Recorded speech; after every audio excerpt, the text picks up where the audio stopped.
I believe it was in late November. So just in terms of timing, and emotionally, what made the decision was, from April to November, I was trying for different positions. Nothing seemed to be moving very quickly. I originally hoped that by November I would have a position. My original goal was to have a new job before Thanksgiving.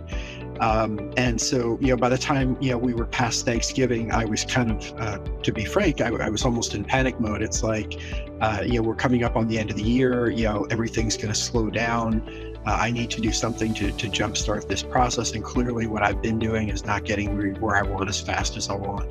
And so that's what made me, make the decision that was the time then to go forward and get the coaching and figure out, what I could do differently to move through the process faster. Several things. First of all, some of the basic, block and tackle stuff, like making sure my resume was well done, making sure my LinkedIn profile was up to date. There was a lot of small coaching moments. I say small, I just mean, there were a whole bunch of them that put together made a difference. Things like, how much are you looking for, and knowing how to answer that question, and, not looking away from any opportunity, and not dismissing anything as being, above or below, or too hard or too easy, or, basically keep being open-minded to everything and pursuing everything. The LinkedIn, this position actually came through LinkedIn. That's how this recruiter found me, was through my LinkedIn profile. And so again, having the LinkedIn profile up to date, having some activity on my profile, making sure my connections were up to date, getting better about staying in touch with those connections and checking in with folks, and liking things and replying to things, and reposting things. A lesson learned that I would pass on to anybody that's watching this is, you can't do enough of that. It was one of those things that, I was never very comfortable, doing the whole social networking thing. So I wasn't as aggressive as I could have been about, posting my own content and some of those other things. And I'm very confident that if I had done more of that, I would have found a position even faster. The irony of the position that I found is they had been looking since December. They started looking for somebody the same time I started looking for a job. And it took us, 3 months to find each other. So again, I think the more activity I had, the more visible I would have been, and the sooner I might have been recognized by them as well as others. So like I said, so there was just a whole bunch of really important moments. The other thing that was really valuable that came from the environment that you created was the kind of support group aspect. Getting on a call every week and hearing how people were doing, and understanding that I'm not the only one that didn't get the job that he wanted, and that there were others who were going through the same thing. I wasn't the only one that was making all these reach outs and not getting any contact back. Just some affirmation that it's not me. It's just the nature of the beast. When you're going through this and you're going through those dark moments, that can be very, comforting to know that you're not alone. I tend to be fairly pragmatic. So to me, it's about the numbers. The question is, how much is your time worth, particularly if you're between jobs? If you do it on your own and it takes 6 to 9 months, or if you do it with coaching and do it in 3 or 4 months, how much is that extra 3 to 6 months worth? If you're making $100,000 a year, that could easily be $50,000. Paying, whatever is the fee for the coaching is a drop in the bucket compared to the lost income that you're going to suffer. And even if you're just looking for a better position, an extra, $10,000 or $20,000 or $30,000 a year, again, whatever the number is for the coaching, it's going to be significantly less than what the potential income increase is going to be. So it's really about return on investment.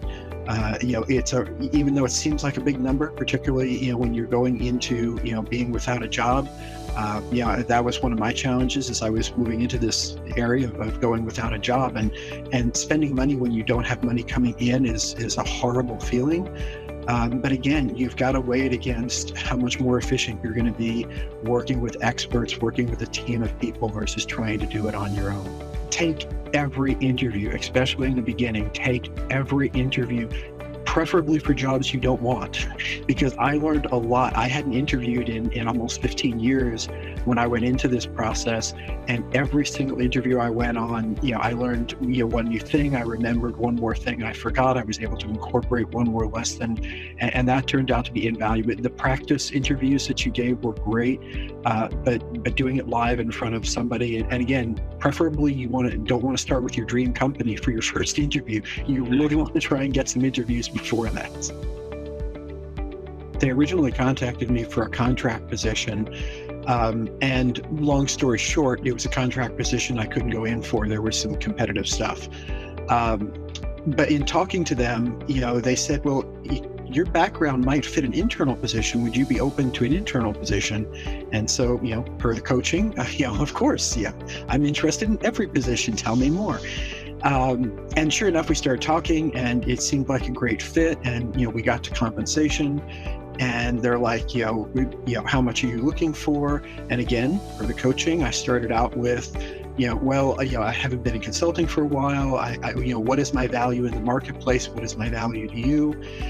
And we went back and forth a little bit. And, he finally got to the point of saying, well, we're hoping to hire someone for 130. And that's when I became very open and transparent with them and said, well, listen, this is what I was making before. I was making a lot more than 130.